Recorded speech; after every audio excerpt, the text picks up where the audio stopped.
पीतरत्नकुण्डलाय तुलसीवनमालिकाय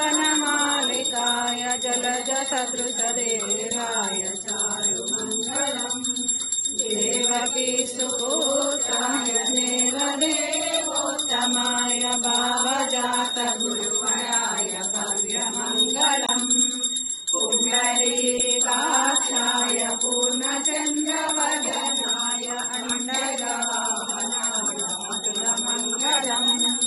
विमलरूपाय विदितवेदान्तवेद्याय सुमुखचित्तकामिताय शुभ्रमङ्गलम् रामदासाय मृदुलहृदयकमलवासाय स्वामी वज्रगिरिवराय सर्वमङ्गलम् रामचन्द्राय जनकराजजामनोहराय मामकामीश्वराय महितमङ्गलम् महितमङ्गलम् कर्पूरम् महितमङ्गलम् मङ्गलम् रामचन्द्राय महनीय गुणात्मने चक्रवर्ति तनूजाय सार्वभौमाय मङ्गलम् वेद वेदान्त वेदाय पुण्यश्लोकाय मङ्गलम्